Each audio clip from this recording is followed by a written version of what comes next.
Assalamualaikum warahmatullahi wabarakatuh.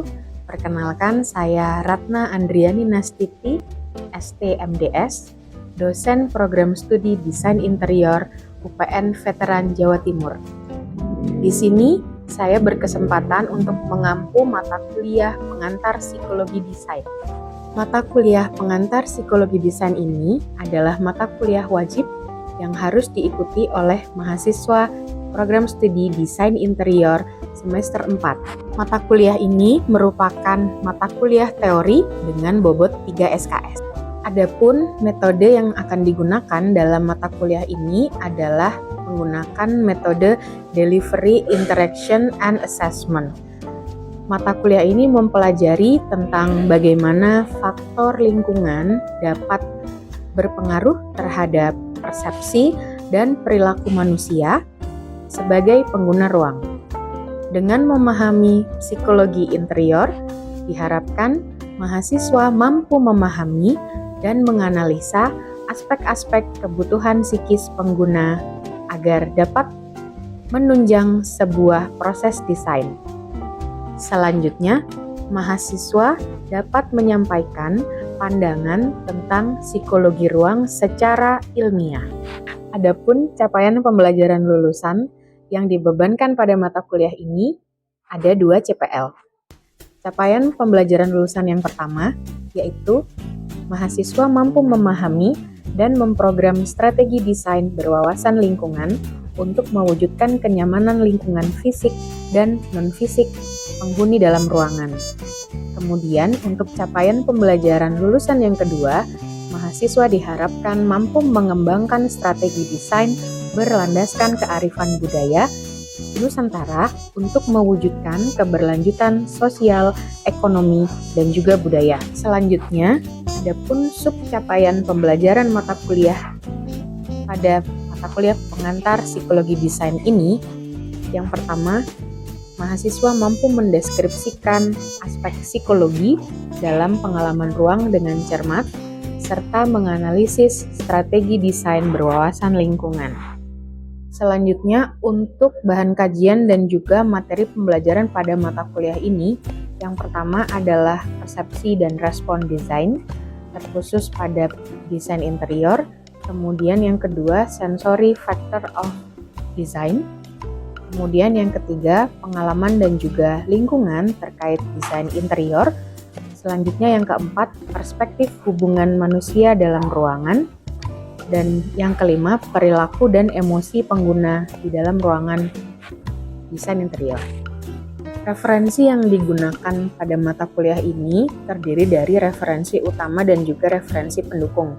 Untuk referensi utama yang digunakan ada referensi terkait Place of Advantage, Applied Psychology for Interior Architecture. Kemudian yang kedua adalah Well-being in Interior Design, terkait bagaimana desain interior dapat mendukung kesejahteraan manusia yang ada di dalamnya. Selanjutnya yang ketiga adalah Designing for Behavioral Change, atau yang membahas tentang bagaimana perilaku manusia di dalam ruangan dan bagaimana desain interior merespon hal tersebut. Selanjutnya, untuk referensi pendukung ada terkait interaksi psikososial di ruang interior. Adapun beberapa referensi pendukung lainnya seperti jurnal-jurnal nasional maupun internasional yang mendukung pembahasan terkait pengantar psikologi desain. Untuk evaluasi pembelajaran, maksimal tidak mengikuti kelas sebanyak 3 kali pertemuan. Kemudian syarat nilai lulus mata kuliah adalah dengan mengikuti kelas, mengerjakan tugas, dan juga aktif berpartisipasi pada tugas kelompok maupun individu. Diperkenankan melakukan perbaikan tugas setelah penilaian selesai dilakukan.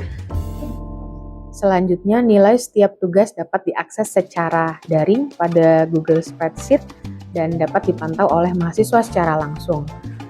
Lalu, pada akhir perkuliahan, di akhir semester, terdapat penilaian kontribusi anggota kelompok oleh masing-masing anggota kelompok, sehingga diharapkan mahasiswa dapat aktif berpartisipasi pada proses pengerjaan tugas secara menyeluruh.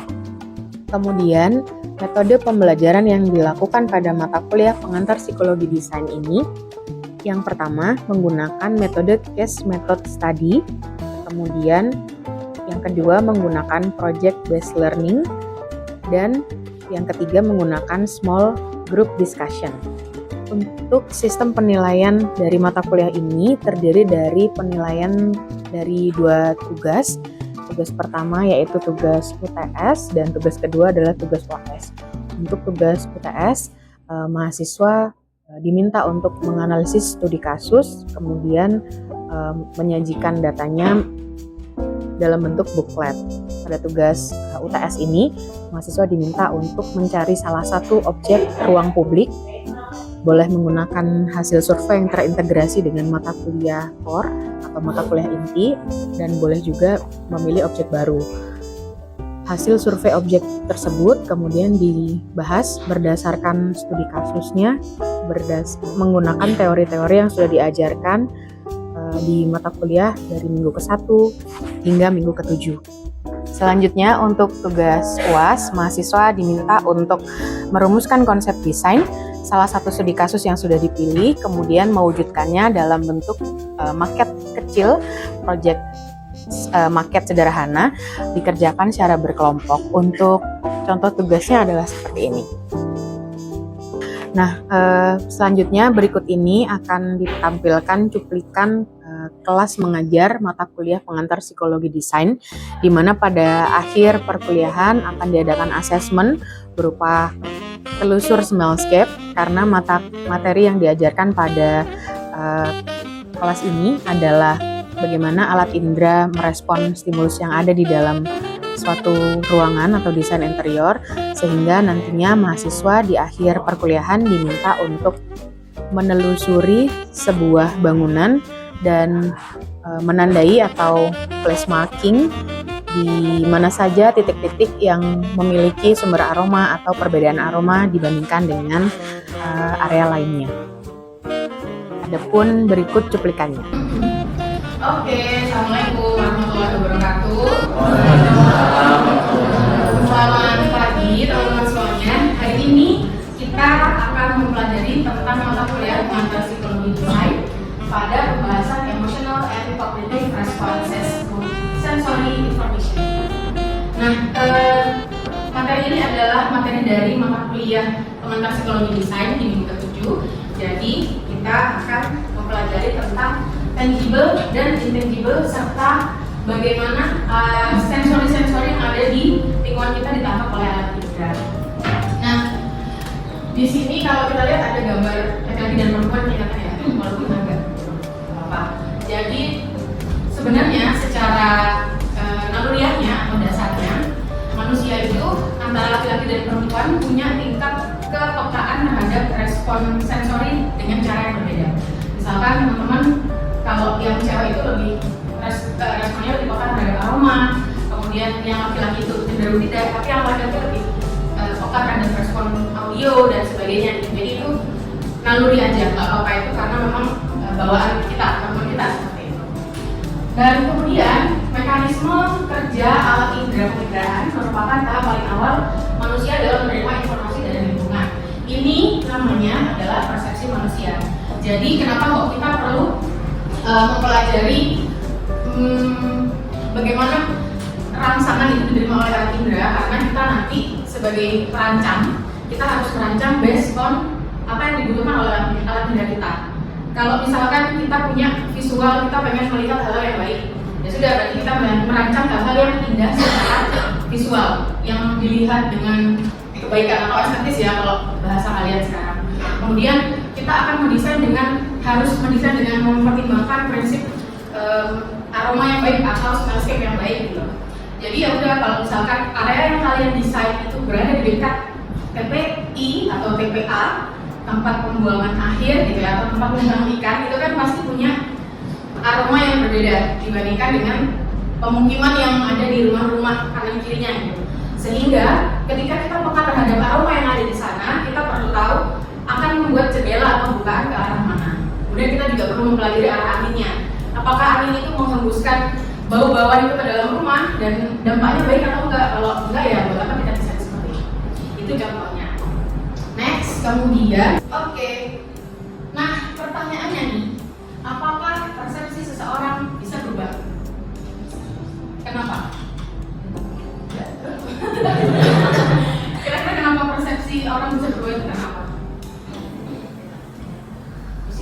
manusia ya misalnya. Jadi persepsi seseorang itu memang tidak bersifat tetap. Misalkan kita dulu cinta setia tetapi enggak ya, tidak boleh. Namun bisa berubah karena perilaku coping yang menyebabkan perubahan pada individu. Kayak misalkan semua jadi nggak sama jadi sampai kemalahan. Tapi padahal misalnya nih ada yang dalam hati enggak kok, aku nggak bilang feminin itu maskulin misalnya. Tapi karena mayoritas bilang feminin, akhirnya perubahan persepsi itu bisa terjadi. Kemudian respons stimulus pada seseorang mulanya itu tinggi. Tetapi jika stimulus hadir berulang kali tanpa adanya perubahan, maka respon seseorang akan semakin lemah dan semakin tidak peka. Misalkan, pertama kali kita masuk ke dalam ruangan yang baru saja kita datangi dan belum pernah kita datangi sebelumnya. Kita ke, let's say, ke mall misalnya, yang retailnya baru misalkan. Kita pertama kali masuk itu kan emang merasa kayak, wow, ada sesuatu yang beda nih, baik secara visual. Kemudian kalau di retail mall biasanya pakai aroma juga ya. Ada aromanya juga, kemudian beat musiknya yang ada di mall itu juga beda. Ketika kita pertama kali merasakan respon itu, maka kita akan merasa satu persepsi kita baik tentang ruangan itu. Tetapi ketika kita udah berlama-lama ada di ruangan itu dan mengelilingi atau mengeksplor setiap unitnya, kita akan punya persepsi yang berubah. Jadi, oh iya sih, awalnya seru sih, tapi ternyata setelah aku jalani tidak seseru itu, misalnya. Itu juga bisa terjadi. Jadi, persepsi kita bisa berubah. Ini adalah salah satu riset saya di tahun 2020 mungkin ya, kalau nggak 2023, tentang persepsi audiovisual interior di bakal floating resort probolinggo terhadap citra coastal tourism. Jadi di sini saya tuh mau meneliti apakah ada pergeseran preferensi warna dinding dari manusia-manusia atau tourism atau si wisatawan masa kini dibandingkan dengan yang dulu. Jadi kalau kita pernah ingat COVID tahun 2019 itu adalah puncak pergeseran preferensi manusia. Kalau kita lihat secara umum ya di research, jadi mayoritas orang-orang itu punya preferensi warna yang bergeser dari yang awalnya suka explore warna, artinya bisa pakai warna gelap, kemudian middle dan seterusnya di bagian dinding. Tapi setelah COVID-19 itu kita semua atau manusia ini, kita termasuk di dalamnya mungkin ya hitungannya, kita lebih prefer pakai warna yang lebih terang karena akan terhubung dengan kesan higienis gitu, karena COVID itu tadi. Karena kalau COVID kan seperti yang kita tahu, kita harus bersih karena bakteri itu nanti relate-nya kepada yang hal yang sakit, kotor dan sebagainya. Nah setelah COVID itu akhirnya kita semua punya preferensi yang bergeser. Kita lebih prefer warna dinding, kemudian warna pencahayaan yang lebih terang ketika ada di suatu tempat. Next, ini tadi yang saya jelaskan relasi antara penglihatan dan juga peraba. Jadi ada interaktif dan juga atraktif. Interaktifnya karena kombinasi stimulus visual dan peraba dapat menghadirkan ruang keterlibatan atau engagement yang berlebihan, engagement yang berlebih gitu ya, antara user dan juga desain. Atraktifnya adalah penelitian terdahulu menjelaskan bahwa visual dapat dilihat dengan jarak jauh, tapi kekayaan si tekstur membuat ketertarikan untuk mendekat. Jadi kalau bentuknya mulus seperti ini saja, oke, dan jalan. Tetapi kalau ada teksturnya, itu mungkin kita akan mendekat, terus spend time lebih lama di situ, explore, kemudian baru bergeser ke ruang. Next, kita ke intangible asset. Tadi ada tangible, kemudian kita ke intangible. Sebelum kita ke intangible, kita review dulu. Kita tadi belajar tangible asset itu meliputi apa saja? Penglihatan, indera penglihatan dan peraba. Kalau indera penglihatan tadi kita amati untuk di interior desain itu seputar apa? Warna, cahaya, tekstur gitu ya, dan seterusnya. Kalau peraba, tekstur. Nah itu tadi makanya ada kesinambungan antara penglihatan dan peraba. Sekarang kita bergeser ke intangible asset, guys. Aset interior yang tidak berwujud dan tidak berbentuk. Ada suara dan bunyi, kemudian ada aroma. Nah ini adalah indera. Ini adalah gambar laut, ombak gitu ya.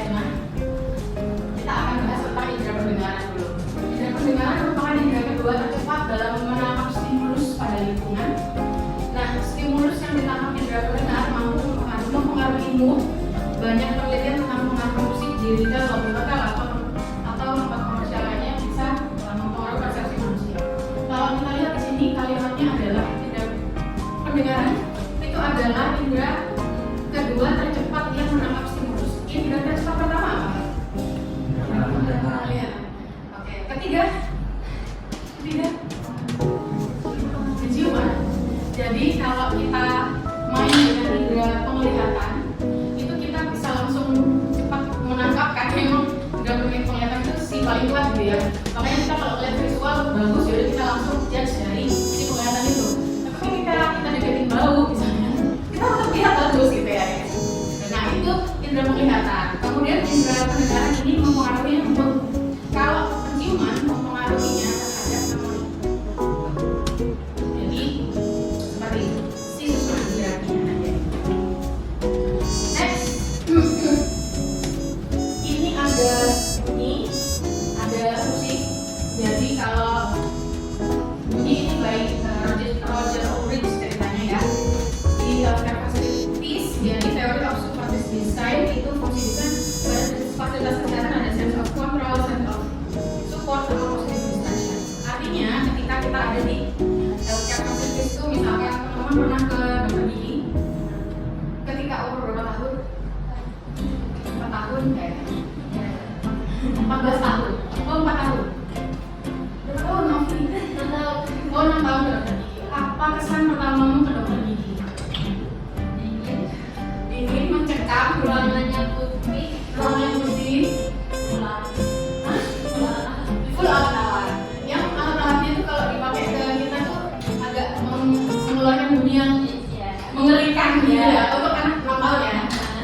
Dan itu dia guys, kenapa si indera pendengaran ini penting kita mainkan dalam interior design. Karena contoh halnya tadi seperti kita datang ke dokter gigi ya, itu kalau teman-teman tahu kan bunyi si alat bor atau solder dan seterusnya itu dulunya itu bunyinya ning gitu kan, jadi kayak oh my god di bor. Tapi sekarang karena adanya peristiwa itu gitu ya, akhirnya banyak alat-alat kedokteran yang sekarang bunyinya nggak ning tapi bunyinya lagu nada-nada gitu. Coba cari ya, nanti di googling ya. Jadi kayak ningu gitu. Ada guys. Cari sumber. Kalau enggak, kalian coba aja ke dokter gigi. Nah itu. Kemudian kalau kita bicara tentang positive distraction, ya itulah hal-hal yang mendistraksi atensi kita terhadap ketakutan. Ketika kita jadi pasien begini, kita udah tidur terus kita nggak makan. Nah di situ terus kita diobrol-obrol pakai alat. Nah itu kan memang agak tabu dan menakutkan gitu. Tapi ketika suara alatnya itu diganti atau ada suara lain yang mendistraksi suara itu, fokus kita itu akhirnya udah nggak ke alat, tapi ke hal lain, hal yang ada di sekitar kita interiornya. Entah itu gemericik air atau film atau movie atau apa gitu, yang bunyinya itu mendistraksi konsentrasi kita, itu sangat menolong. Gitu. Kemudian kalau musik ini hubungannya sama commercial space. Jadi teman-teman kalau ke retail mall-mall gitu ya, biasanya kalau ada musik-musik yang cepat itu tuh sangat memacu adrenalin kita untuk belanja. Jadi kita makin senang tuh, makin hype nih aku ada di matahari tadi gitu ya, makin hype terus makin seru belanjanya. Dan itu memang benar karena penelitian sebelumnya pun menyatakan hal yang sama. Kalau musiknya nenon itu berarti vibes-nya apa? Makanya gitu dibahas. Sekarang kita ke smell, indera penciuman, magical, mysterious, and powerful itu katanya. Nah aroma itu menciptakan spatial awareness dan juga place. Kalau dari buku yang kita pakai untuk membuat materi ini ada sense of place dan spirit of place. Kalau sense of place itu bisa kita artikan seperti ketika kita mencium aroma itu kita akan teringat dengan ruangan tertentu dan keberadaan aroma itu kita akui di ruangan itu. Tapi kalau spirit of place ini kalau saya contohnya ini adalah bau dupa. Guys, kalau misalnya kita ke Bali ya, ada yang orang Bali? Ayu ya, kita ke Bali ya, biasanya identik dengan sembahyang di Bali. Makanya spirit of place, kenapa spirit of place? Karena bisa dikorelasikan dengan kegiatan ibadah. Tuh. Next. Nah, ini ada side effect. Sebenarnya nggak cuma 4 saja guys. Ada banyak side effect-nya. Ini mungkin yang kita bahas. Ya, harus ini dulu lah ya, karena kalau terlalu banyak yang kita bahas, kayaknya sampai subuh nih kita nih. Jadi, yang pertama misalkan side effect dari lemon itu bisa mempengaruhi untuk mengerjakan mental task gitu. Lemon ya, bukan jeruk. Gitu. Kemudian kalau peppermint ini working as physical task. Jadi kalau misalnya kita nge-gym, itu kita mencium bau peppermint, itu kita akan merasa lebih bersemangat untuk nge-gymnya. Dan mungkin yang kedua tadi menyerupai lemon tadi, aromanya ya. Kemudian lemongrass itu reducing anxiety. Kemudian untuk aroma yang bisa memberikan efek relaxing ada banyak. Silahkan kalian pilih, mungkin mau dipakai di kos-kosan atau di kamar kalian. Contohnya saya nggak menyebutkan brandnya karena kita nggak gitu ya. Dari sini bisa dipahami? Semuanya bisa ya. Nah, kayaknya sudah guys. Ini adalah studi pustaka dari buku-buku yang kita gunakan untuk menyusun materi kita kali ini. Selanjutnya kita ke assessment. Nah, jadi assessment kita kali ini adalah tentang jelajah smellscape. Karena tadi kita sudah membahas materi tentang smell-smellan gitu ya, aroma-aromaan, kita akan melakukan assessment dengan jelajah smellscape. Telusur smellscape edisi Pasar Fabian Surabaya. Tanggalnya, preparationnya itu hari ini untuk ke Pasar Fabian hari Jumat gitu. Nah, seperti yang kita tahu guys, ini adalah penampakan Pasar Fabian. Oke, ini adalah Pasar Fabian guys. Jadi Pasar Fabian ini kalau dari hasil survei kami yang pertama itu adalah salah satu bangunan cagar budaya, sehingga bangunannya bukan bangunan baru.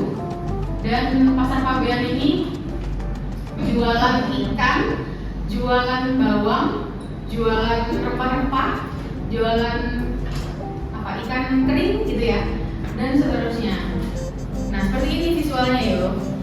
Kemudian setelah itu teman-teman nanti diminta untuk mengidentifikasi bau yang ada di Pasar Fabian dengan mengacu pada smell wheel nanti yang digunakan sebagai parameter. Lalu marking atau marking mapping, jadi ditandai mapnya itu. Kemudian memberikan deskripsi yang berkaitan dengan konteks. Jadi di smell wheel ini ada 8 jenis aroma: chemical, fishy, offensive, earthy, vegetables, fruity, floral, medicinal. Siap, 1, 2, 3. Para pengendus.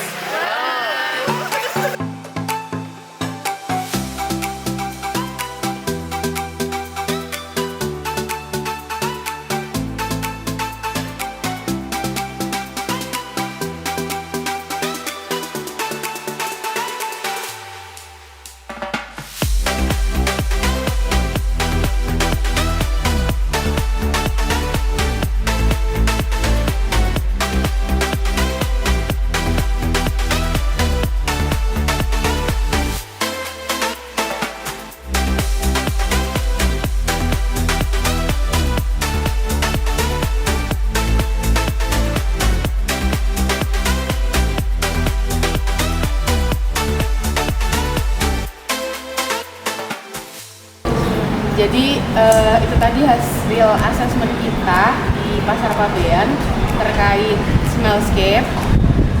Masih semangat teman-teman? Semangat! Nah, sekarang saya minta diberikan pesan dan kesan dari mata kuliah pengantar psikologi desain. Khususnya tadi yang ada hasil asesmen itu, menurut teman-teman gimana? Mungkin bisa memberikan pesan dan kesan, kemudian saran untuk perbaikan mata kuliah ini ke depannya.